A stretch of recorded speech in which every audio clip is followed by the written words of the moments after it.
Also, being your own boss is harder than having somebody else be your boss. Absolutely, 100%. You know, Because you got to make all the decisions, right? You got to Yeah. think more. You and you gotta be able to like listen to yourself. yeah, You know how like your boss that pays you says, "Hey, I need you at work at 8 o'clock in the morning, and you cannot be late. And if you're late, we're going to dock your pay. right. And if this happens too much, then we're just going to let you go, and you're not going to get any money, and you're not welcome back on the premises." Yeah, Versus, well, I'm Tone Oliver, and my boss is also Tone Oliver. yeah.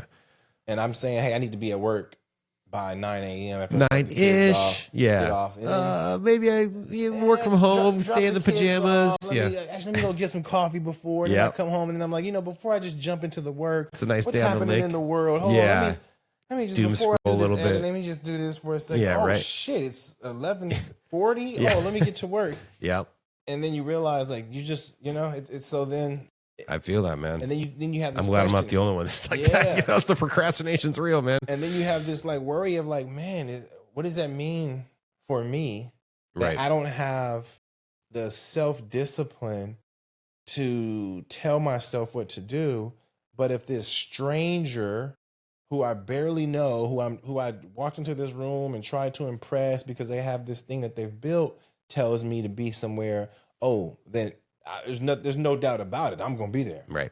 Yeah. What is that? Yeah. Why are we like that? Why are we so programmed when somebody else says, hey, I'll give you $25 an hour if you show up here at this time every day and do this task, versus, hey, you could probably make $500,000 in a year if you put in those same hours or go a little bit When you grind it, on yeah. your own fucking shit. Yeah. Yeah. And just don't take no shit. Like when you clock in at 8, you clock in at 8.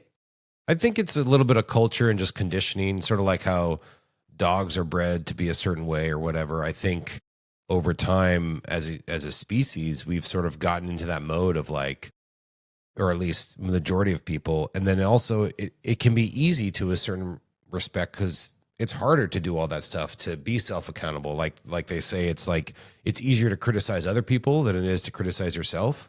I think it's kind of this along the same lines. It's like, it's either to tell other people what to do than to tell yourself what to do. Right. I don't know. I don't know if you agree with that, but it's kind of along the same lines. I don't know. It's just, it is.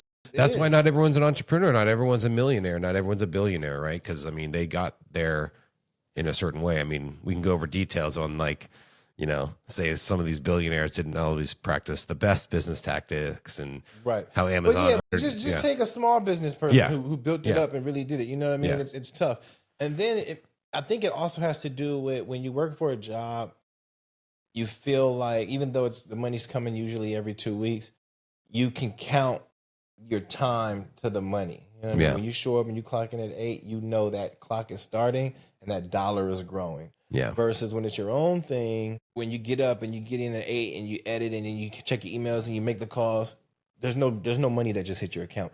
Right. In 2 weeks, there's no guarantee that you're going to have the equivalent of whatever it is you would at a 9 to 5. You know what I mean? Yeah, it's about balancing that, and then when the money's coming, being able to save it and make it last long enough, right? Yeah. And then I would say too, like you were talking about billing the hours, like when you're charging, when you say, okay, well, it's very easy to quantify when you're going to a shoot. Okay, it's going to take a day, it's going to take 2 days, it's going to take X number of hours to set up. We're going to just it's easier to quantify that versus the soft hours of negotiating the contract, the terms, what they want, the editing time. You can kind of guess like, oh, it's going to take maybe 7, 8, 10 hours. Right. But sometimes there's more back and forth, or there's a little thing you got to work on extra.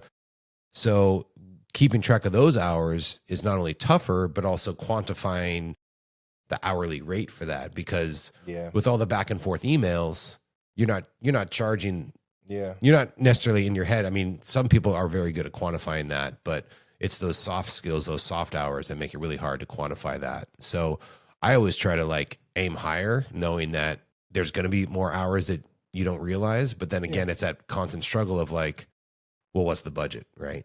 You don't want to charge too high and scare the client off. But then you find, like, I always find that like, if you charge too low, they don't take you seriously. Or the people that have the lower budget sometimes will nitpick a little bit more versus the people with the higher end budget will just kind of give you that trust